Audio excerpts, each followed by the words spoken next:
మనం తులసీదాస్ గారు రచించిన శ్రీరామచరితమానస నుండి లంకాకాండ చూస్తున్నాము. మేఘనాథుని వధ.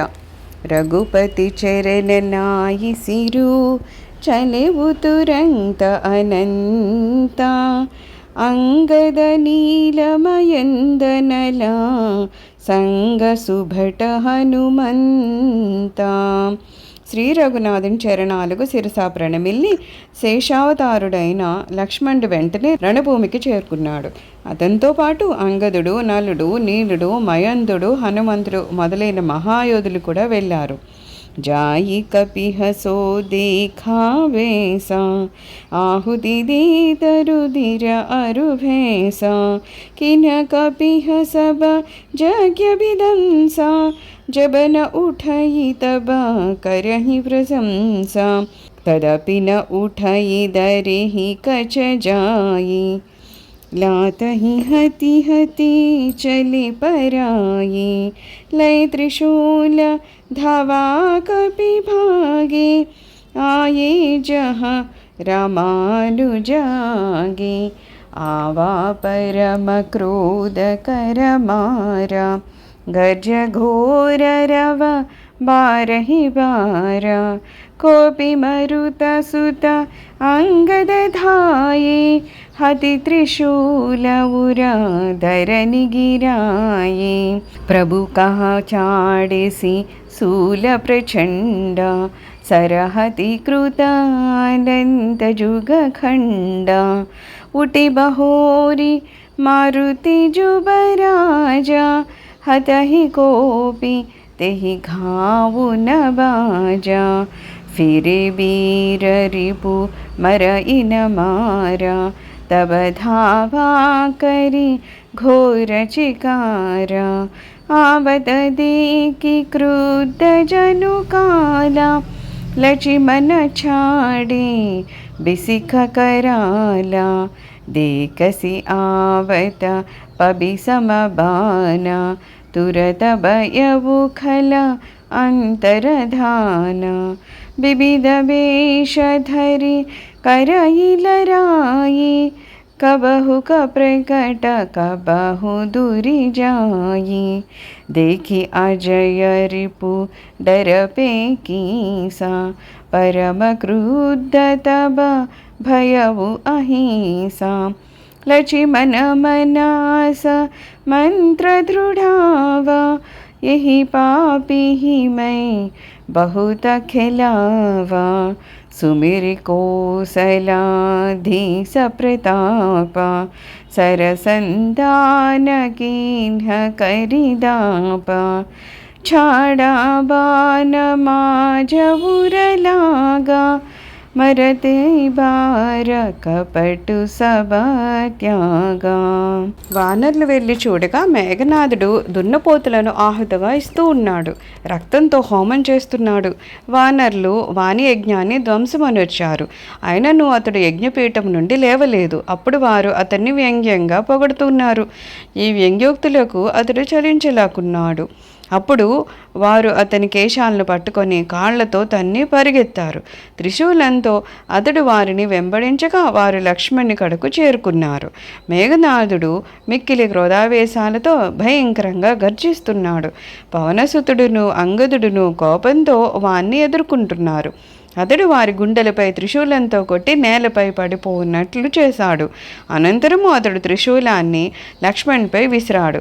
అనంతుడైన ఆ లక్ష్మణుడు త్రిశూలాన్ని తన బాణంతో కొట్టి 2 ముక్కలు గావించాడు. హనుమంతుడును అంగదుడును క్రోధంతో అతన్ని కొట్టసాగారు. ఎంతగా కొట్టినను అతనికి దెబ్బ తగలడం లేదు. ఏ విధంగా అయినా అతడు తమ చేతులతో మరణింపడని వాళ్ళు భావించి ఆ వానరవీరులందరూ తిరిగొచ్చారు. అతడు ఘోరంగా గర్జిస్తూ ముందుకు వచ్చాడు. క్రుద్ధుడై మృత్యువలె వచ్చుచున్న అతన్ని చూసి లక్ష్మణుడు అతనిపై తీక్ష్ణమైన బాణాలను వదిలాడు. వజ్రతుల్యమైన ఆ బాణాలు రావడాన్ని చూసి వెంటనే అతడు అంతర్ధానమయ్యాడు. మాయతో వివిధ రూపాలను ధరించి యుద్ధం చేస్తున్నాడు. ఒక్కొక్కసారి ప్రకటితుడవుతున్నాడు. మరి ఒకసారి దాక్కుంటున్నాడు. శత్రువు అజేయుడని తెలిసి వానరులు భయపడుతున్నారు. కోపోద్రిక్తుడైన లక్ష్మణుడు, ఇంకా ఈ పాపితో ఆటలు చాలును, వీణ్ణి ఇప్పుడే చంపడమే యుక్తము అని తలంచాడు. శ్రీరాముని ప్రభావాన్ని తలుచుకొని లక్ష్మణుడు వీరోచిత దర్పంతో బాణాన్ని సంధించి వదిలాడు. అది సూటిగా వెళ్ళి మేఘనాథుని గుండెల్లో గుచ్చుకుంది. మరణ సమయంన అతడు కపటాన్ని త్యజించాడు. రామానుజ కహ రాము కహ అస కహి చాడెసి ప్రాణ, ధన్య ధన్య తవ జనాని కహ అంగద హనుమాన. అతని హృదయంలో ఈ భావం కలిగింది. రాముని తమ్ముడు లక్ష్మణుడు ఎక్కడా, రాముడెక్కడా అంటూ అతడు అసువులు వీడాడు. అంగదుడును హనుమంతుడును ఇలా పలికారు: నీ తల్లి ధన్యురాలు, నీవు లక్ష్మణుని చేతిలో మరణించావు. మరణ సమయంన రామలక్ష్మణ్ నామాలను స్మరించావు. बिनु प्रयास हनुमान उठायो, लंका द्वार राखी पुनियायो। तासु मरन सुनि सुरगंधर्बा, चढ़ी विमान आये नभ सर्बा। बरषि सुमन दुंदुबी बजावहि, श्री रघुनाथ बिमल जसु गावहि। जय अनंत जय जगदाधारा, तुम प्रभु सब देवहि निस्तारा। स्तुति करि सुर सिद्ध सिधाये, लक्ष्मण कृपा सिंधु पहियाये। सुत बद सुना दसानन जबहि, मुरचित भयउ परेउ महित बहि। मंदोदरी रुदन कर भारी, उरताड़न बहु भाति पुकारी। नगर लोग सब व्याकुल सोचा, सकल कहि दस कंदर पूचा। హనుమంతుడు మేఘనాథుని కళేబరాన్ని అనాయాసంగా తీసుకొని పోయి లంకాద్వారం కడ ఉంచి తిరిగి వచ్చాడు. మేఘనాథుని మరణవార్త విని దేవతలను గంధర్వాదులను విమానాలపై ఆకాశ మార్గంన వచ్చారు. వారు దుందుబులను మ్రోగిస్తూ పూలను వర్షిస్తున్నారు. శ్రీ రఘునాథుని నిర్మల కీర్తిని గానం చేస్తున్నారు. ఓ అనంత నీకు జయము, ఓ జగదాధార నీకు జయము. ప్రభు, మీరు మహా విపత్తు నుండి దేవతలను ఉద్ధరించారు. దేవతలు సిద్ధులు మొదలైన వారును స్తుతులు నర్చి వెళ్ళిన పిమ్మట లక్ష్మణుడు దయాళువైన శ్రీరాముని చెంతకు వచ్చాడు. రావణుడు తన కుమారుని మరణవార్తను వినగానే మూర్ఛితుడై నేలపై పడిపోయాడు. మండోదరి గుండెలు బాదుకుంటూ అనేక విధాల విలిపిస్తోంది. లంకా నివాసులందరూ అయ్యో పాపం అంటూ రోధిస్తూ శోక విహ్వలయ్యారు.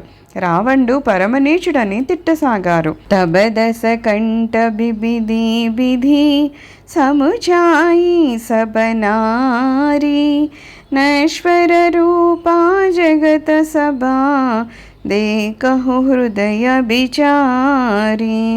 అప్పుడు దశకంఠుడైన రావణుడు స్త్రీలందరినీ ఓదార్చాడు. దృశ్యమానమగు బాహ్య జగత్తంతయు నశించున్నదియే, ఈ విషయాన్ని గ్రహించి ధైర్యాన్ని వహించండి అంటున్నాడు. సర్వం శ్రీరామచరణారవిందార్పణమస్తు. లోకా సమస్త సుఖినో భవంతు. ఓం శాంతి శాంతి శాంతి.